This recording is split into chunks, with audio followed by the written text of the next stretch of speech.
Oleh karena itu, jangan merendahkan nenek moyang kita. Leluhur kita bangsa Nusantara itu hebat. Mereka menyembunyikan kode-kode rahasia dalam bahasa Nusantara yang kita tidak pahami. Dan saya dapatkan setelah sembahyang. Salam him. Baiklah, kali ini kita akan membahas tentang moksa. Di dunia maya, topik ini banyak dibicarakan. Justru juga dibicarakan oleh para non-Hindu yang membahas dan membandingkan topik ini dengan keyakinan mereka. Tentu saja karena topik ini bertentangan dengan keyakinan mereka, mereka akan melihatnya dari sisi negatifnya. Dan banyak dari mereka yang mengatakan bahwa usaha-usaha mencapai moksa sebagai suatu usaha yang akan mengarahkan pada siapapun yang melakukannya masuk neraka.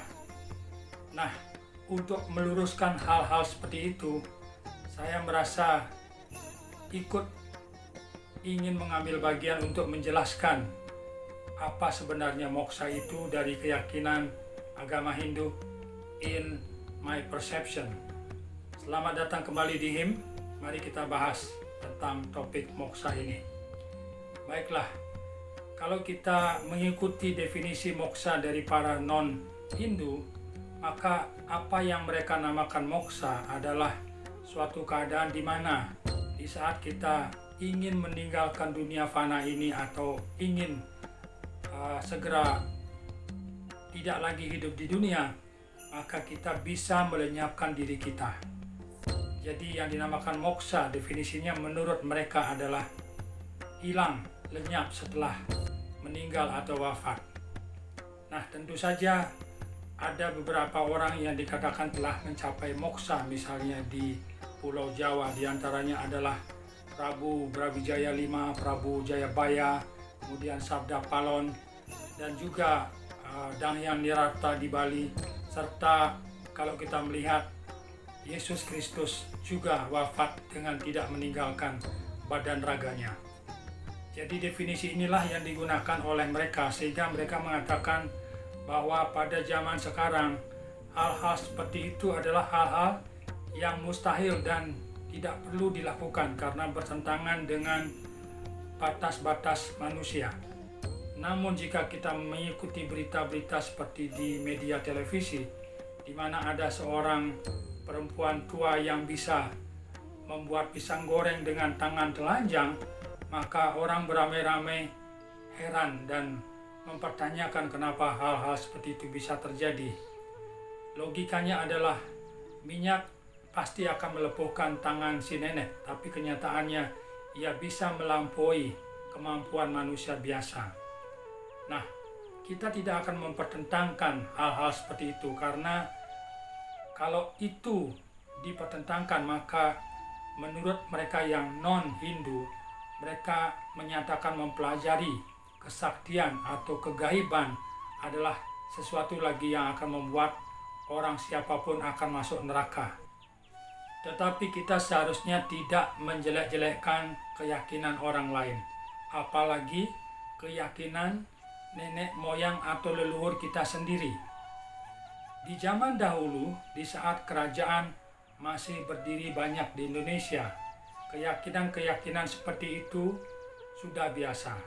Itulah sebabnya banyak dikabarkan atau diceritakan tentang kesaktian para tokoh-tokoh seperti Sabda Palon, Prabu Brawijaya, Prabu Jayabaya yang bisa melihat masa depan.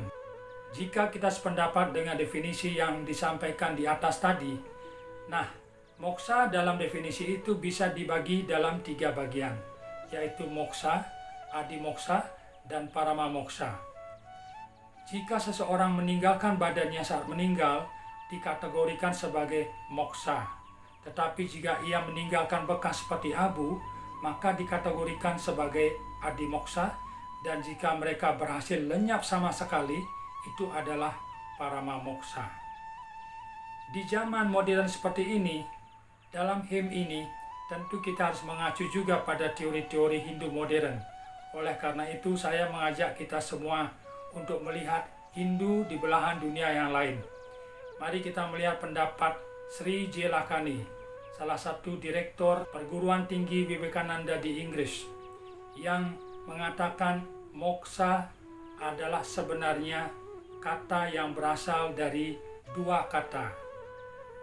Kata itu adalah moha dan ksaya. Moha artinya bingung dan ksaya artinya hancurkan. Jadi menurut Sri J. Lakani, moksa berarti hancurkanlah kebingungan. Kebingungan apa yang harus dihancurkan? Yaitu kebingungan akan keberadaan diri kita sendiri.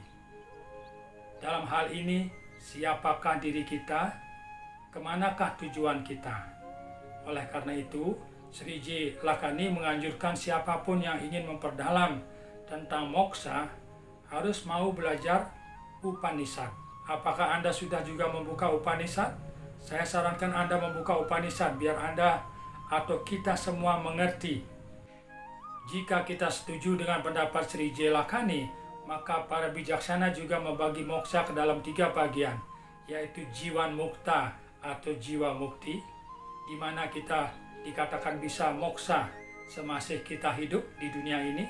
Kemudian wideha moksa, di mana kita akan moksa setelah meninggal dengan tahap-tahap masih terikat dengan beberapa hal maya. Kemudian yang terakhir adalah purna moksa, di mana kita meninggalkan badan ini dengan terlepas sama sekali dengan ikatan duniawi. Namun jika kita mau kembali dengan definisi moksa yang di mana badan ini lenyap, apakah di zaman modern ini orang-orang yang yakin pada Hindu akan mencapai moksa? Maka jawabannya sudah pasti. Karena apa? Jika orang-orang yang berkeyakinan agama Hindu melakukan 3 perbuatan baik, Trikaya Parisuddha, menjauhi musuh-musuhnya seperti Satripu, tidak loba, marah, dengki, iri hati, dan juga berusaha meninggalkan berbagai kegelapan seperti Sapta Timira, melakukan dharma sesuai dengan ajaran agama Hindu, sudah pasti mereka akan moksa. Kenapa? Karena kalau definisinya adalah mereka harus melenyapkan badan dan meninggalkan abu, hanya orang-orang yang berkeyakinan Hindulah yang akan moksa semuanya. Karena apa? Karena hampir setiap bulan mereka moksa, yaitu meninggalkan abu suci. Dengan kata lain, dimoksakan oleh keluarganya, diaben, diperabukan. Mereka melakukan wideha moksa, meninggalkan badan kasar, menyisakan abu. Kemudian mereka mencapai purna moksa, parama moksa maksud saya. Karena tubuhnya lenyap, dihanyutkan ke samudra, tidak berbekas. Bukankah dengan demikian orang yang berkeyakinan Hindu mengalami yang Anda sebutkan dengan moksa, jika itu definisinya? Tetapi kita sebaiknya tidak berdebat, karena demikianlah keyakinan Hindu, di mana visinya jauh ke depan. Mereka tidak mau membuat beban untuk masa depan. Sangat efisien, karena dengan melakukan pengabenan, perabuan, kita tidak akan memerlukan banyak tanah di dunia ini. Dan dengan cepat kita bisa menyatu dengan sumber materi yang menciptakan tubuh manusia seperti tanah, air, udara, ether, dan sebagainya. Dalam him kali ini kita tidak akan berdebat tentang definisi itu. Sebaiknya kita mengikuti definisi Sri J. Lakani, Direktur Perguruan Tinggi Vivekananda di Inggris, yang mengatakan bahwa moksa berasal dari 2 kata, moha dan ksaya. Nah, him kali ini akan memberikan kita semua cara-cara agar kita, termasuk saya, mau belajar untuk mencapai moksa. Untuk apa kita punya Pancasrada? Di antaranya percaya dengan adanya moksa. Untuk apa kita punya Catur Purusa Arta, di mana salah satu dalam hidup ini juga mencapai moksa. Untuk apa kita punya kalimat Moksartam Jagat Hita Ya Caiti Dharma kalau kita tidak mau belajar meraihnya? Jadi sebagai generasi penerus leluhur kita harus mempelajari cara-cara untuk mencapai moksa. Dan kali ini saya akan memberikan 4 cara yang kita bisa berusaha lakukan untuk mencapai moksa. Apa cara itu? Cara pertama, pahami apa yang dikatakan Sri J. Lakani, yaitu moha kesaya. Moha artinya bingung, kesaya artinya hancurkan. Jadi hancurkan kebingungan kita. Kenapa kita bingung? Karena kita selalu menganggap bahwa diri kita adalah badan ini. Diri kita adalah terbatas oleh penjara apa yang dinamakan badan. Kita harus melampaui, kita harus keluar dari anggapan-anggapan seperti itu. Kita bukanlah badan ini. Kita adalah sesuatu yang sebenarnya belum semua pasti kita pahami. Tanyakanlah selalu, siapa diri kita? Siapa saya? Siapa saya? Mau kemana saya?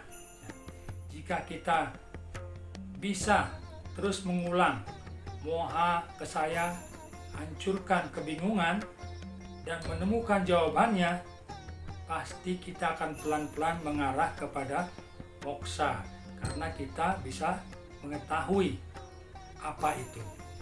Untuk lebih jelasnya, silakan buka kitab Upanishad. Cara kedua, kita harus sering mengulangi, saya mau moksa. Saya mau moksa. Jadi kalau kita terus mengulangi ini, berarti ada keinginan dalam diri kita bahwa kita mau moksa. Pastilah kita akan berusaha mencapai. Karena kita mau sesuatu, kita pasti akan berusaha mencapainya, bukan?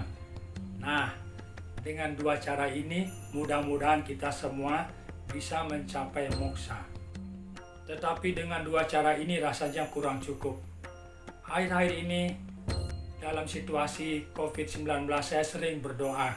Karena banyak sekali waktu di rumah, saya sering berdoa 3 kali sehari, kadang-kadang 1,5 jam di pagi hari, 1,5 jam di malam hari, dan 30 menit kurang lebih di siang hari melakukan Trisandhya dan melakukan japa. Nah, terkadang di pagi hari saya sering mendapatkan bisikan-bisikan dari dalam hati tentang apa sebenarnya moksa itu. Apakah yang saya dapatkan itu benar atau tidak? Mungkin kita bisa pikirkan dan renungkan sama-sama. Nah, ada cara-cara lain yang ingin saya bagikan dalam Hindu in my perception kali ini, yaitu ada 4 cara catur marga untuk belajar mencapai moksa. Cara pertama adalah melanjutkan definisi Sri J. Lakani dan mengupas satu demi satu kata-kata saya mau moksa. Kita akan kupas satu demi satu.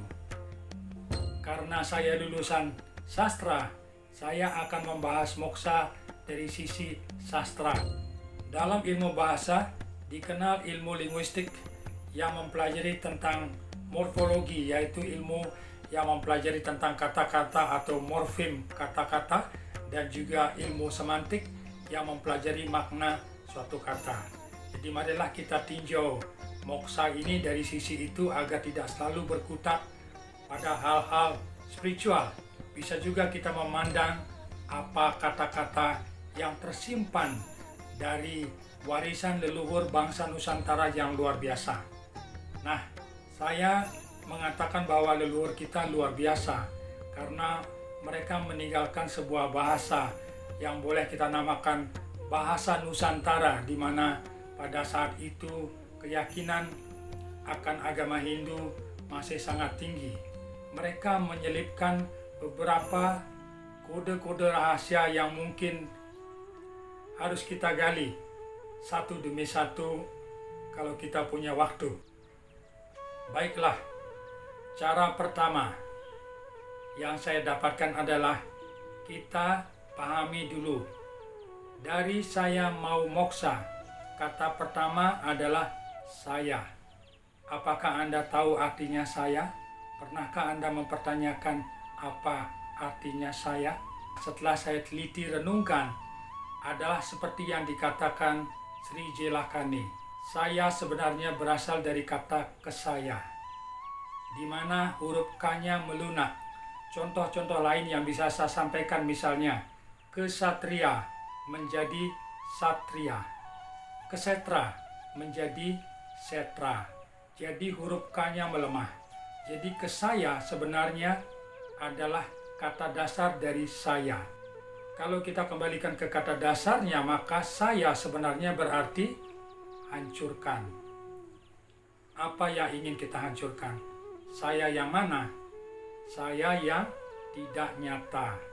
Kita bukanlah saya ini. Buktinya banyak sekarang orang yang benci dengan penampilan fisiknya. Dia tidak mau mengakui bahwa dirinya jelek, hidungnya pesek, kulitnya hitam. Mereka lebih mau menghabiskan uang miliaran untuk mengubah saya yang di luar. Tetapi saya yang di dalam tetap tidak berubah. Siapakah saya yang di dalam? Dialah Atma. Aku bukanlah badan ini. Contoh, jika Anda mengatakan ini badanku, ini mataku, adalah sama dengan saat Anda mengatakan ini mobilku, ini rumahku. Aku bukanlah rumah itu. Aku berada di dalam rumah. Aku adalah penghuni rumah itu. Nah, menariknya, kata kesaya ini juga didapatkan dalam berbagai pustaka yang lain. Kesaya itu juga berarti penghuni dalam wastu sastra. Berarti cocok siapakah yang menghuni badan ini. Anggaplah badan ini sebagai rumah. Penghuninya siapa? Itulah dia. Jadi wastu sastra menyamakan saya dengan penghuni, kesaya dengan penghuni. Sedangkan dalam Dharma sastra dikatakan bahwa kesaya atau saya berarti kejatuhan raja. Kejatuhan raja. Kalau saya kaitkan, jika Anda tidak mengetahui tentang diri Anda, bisa saja kita terjatuh, tidak memahami, kita tersesat, kita bingung. Dalam Ayurveda, kesaya juga berarti penyakit, tetapi penyakit dalam sisi yang lain. Nah, mungkin kalau dalam zaman kita bingung, ya penyakit bingung. Tapi bukan itu maksudnya dalam Ayurveda. Dengan mengetahui hal ini, kita kembali kepada bangsa Nusantara yang menciptakan bahasa Nusantara. Luar biasa bukan? Hal-hal yang mereka sembunyikan atau kode-kode yang kita mulai pecahkan. Saya berarti hancurkan. Hancurkanlah. Hancurkanlah diri kita yang tidak nyata. Dalamilah dengan meditasi dan temukan siapa dirimu sendiri. Itulah artinya saya. Luar biasa bukan? Bahasa Nusantara luar biasa kalau kita menilai dari sisi bahasa. Cara kedua, yaitu setelah kata saya mau moksa, kita pahami kata mau. Kira-kira menurut Anda, mau itu apa? Menurut saya, mau itu adalah sebuah keinginan. Mau mandi, mau bekerja, mau melakukan sesuatu. Mari kita bertanya, jika kita ingin melakukan sesuatu, ingin punya rumah, ingin melakukan sesuatu, apa kita harus menghancurkan dulu keinginan itu? Misalnya kita ingin punya handphone, kita hancurkan dulu handphonenya, atau kita ciptakan dulu keinginan sehingga kita bisa memiliki. Ciptakan bukan? Jadi kita ciptakan dulu keinginan itu, bukan menghancurkan dulu apa yang kita akan hancurkan karena kita belum punya keinginan, bukan? Ciptakan dulu sebuah keinginan, pelihara keinginan itu, kemudian hancurkan hal-hal yang akan menghalangi kita mencapai keinginan itu. Di sini kode rahasia dari bahasa Nusantaranya adalah 3 huruf, M, A dan U. Saya sudah pernah membahas dalam video awal saya. Dalam keyakinan agama Hindu, proses penciptaan atau menciptakan sesuatu dikaitkan dengan energi penciptaan atau dinamakan Brahma. Menciptakan, sang pencipta. Energi penciptaan Brahma ini disimbolkan dengan huruf A. Jadi A sama dengan Brahma. Ya. Kemudian pemeliharaan dalam aspek keyakinan Hindu adalah Wisnu yang dikodekan dengan huruf U.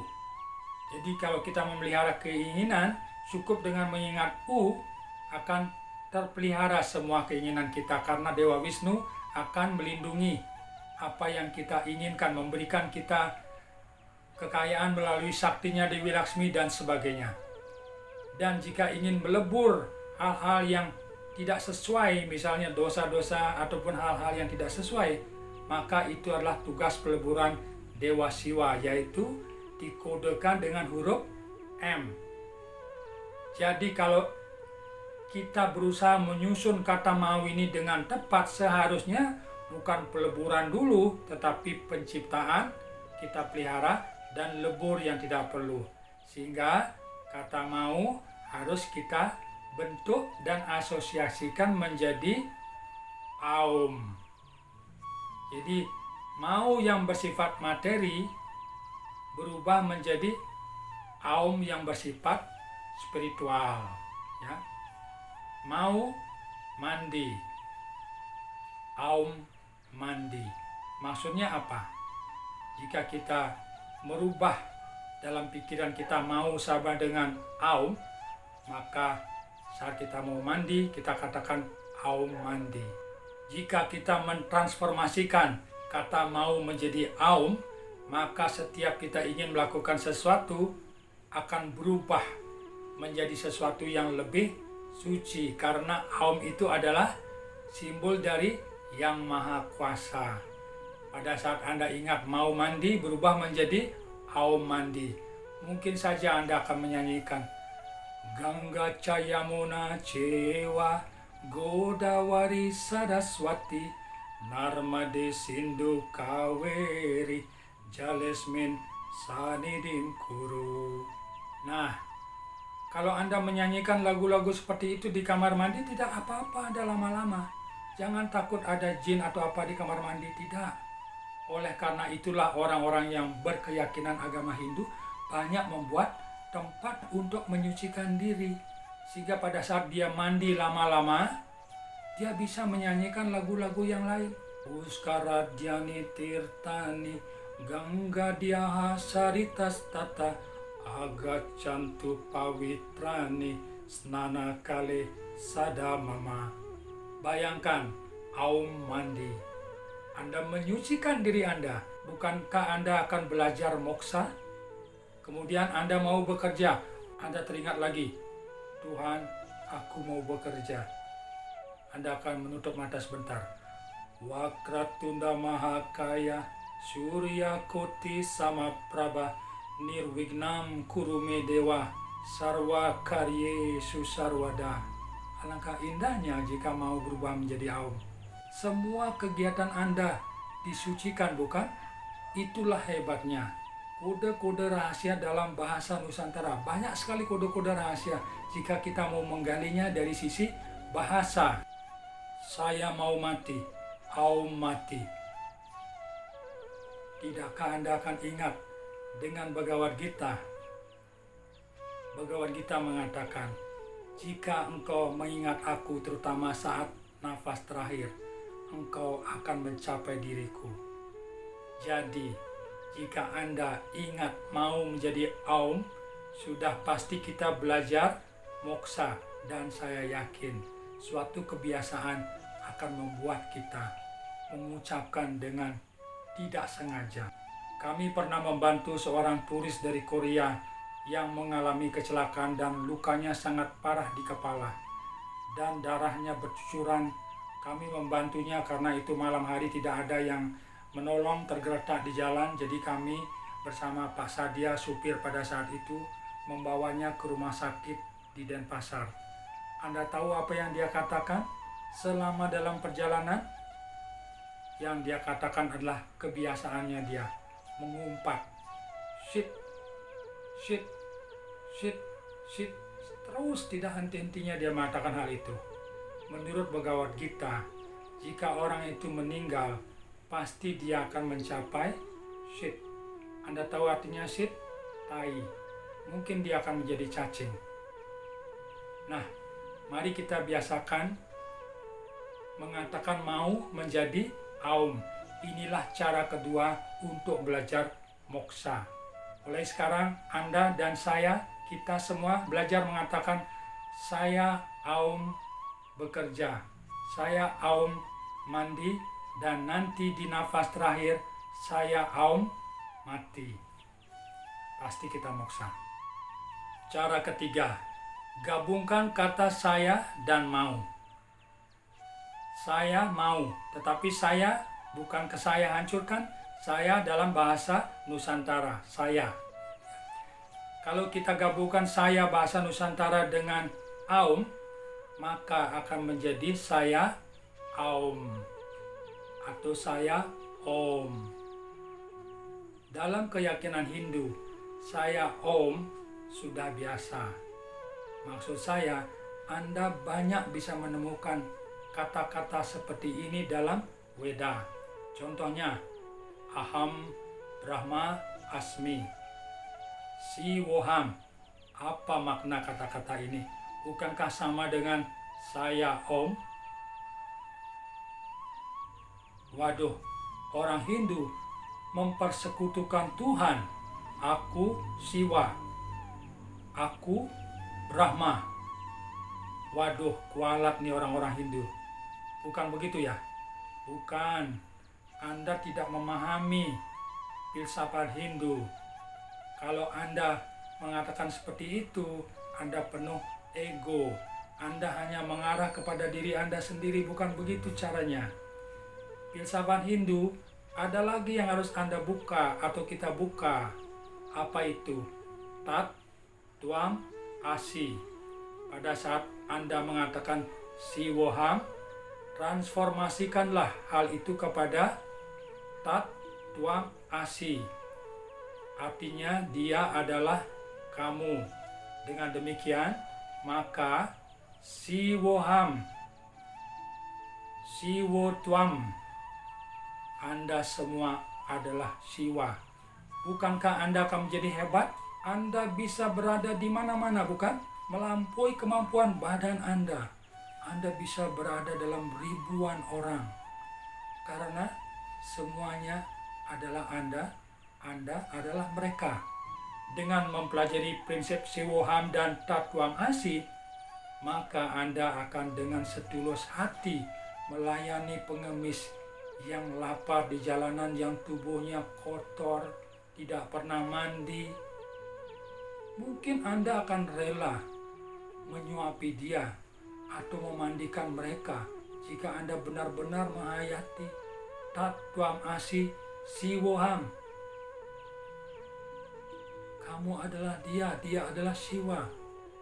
Jadi prinsip Aham Brahma Asmi atau Siwoham atau saya Aum harus kita transformasikan keluar sehingga kita tidak menjadi besar kepala, egois, ya. Kita akan justru melayani setiap manusia dengan setulus hati. Melayani manusia adalah melayani Tuhan.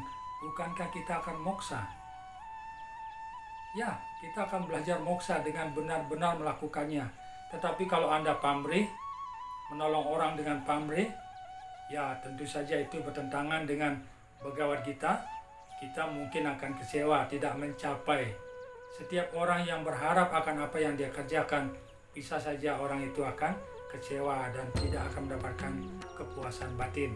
Lalu cara terakhir adalah kembali merenungkan mau saya. Kata saya mau, kita renungkan menjadi mau saya. Mau saya apa sih? Ya. Jadi mau kita apa?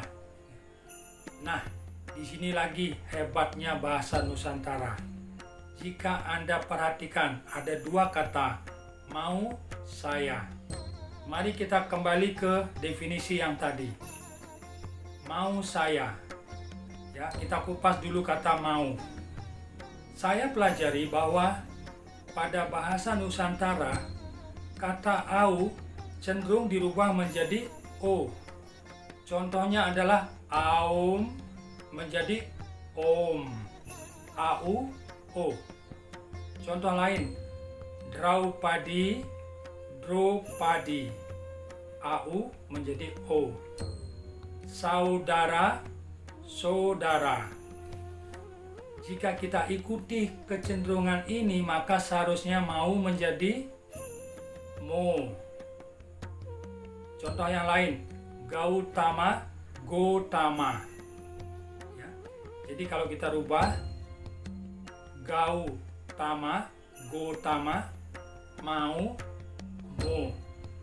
Gautama, Gotama, mau, mo. Selesaikan dulu satu kata, berarti mau berubah menjadi mo. Anda paham bukan? Kedua, saya, mau saya. Tadi saya sudah katakan saya berasal dari kata dasar ke saya, bukan? Hancurkan, bukan? Anda paham ya? Kalau tidak, putar lagi videonya. Saya berasal dari ke saya. Jadi sebenarnya mau saya sendiri sudah menjawab apa yang dikatakan guru saya. Guru saya kalau mau saya moksa, hilangkan mau sayanya, sisakan moksanya. Mau saya pergi, hilangkan mau saya, pergi aja. Mau saya moksa, moksa aja, jangan mau terus. Kapan moksanya? Nah, lalu untuk menghilangkan mau saya, kembalikan ke kata-kata dasarnya itu, di mana mau menjadi mo, saya seharusnya menjadi ke saya, bukan? Mo ke saya, Anda gabungkan moksha. Dengan hanya mengatakan mau saya, jika Anda paham dengan dua kata Nusantara yang super hebat ini, Anda sudah moksa, belajar moksha. Nah, oleh karena itu, jangan merendahkan nenek moyang kita. Leluhur kita, bangsa Nusantara itu hebat. Mereka menyembunyikan kode-kode rahasia dalam bahasa Nusantara yang kita tidak pahami. Dan saya dapatkan setelah sembahyang, ternyata saya kaget. Ternyata mau saya itu moksa. Jadi moksa mau saya moksa. Salam hem.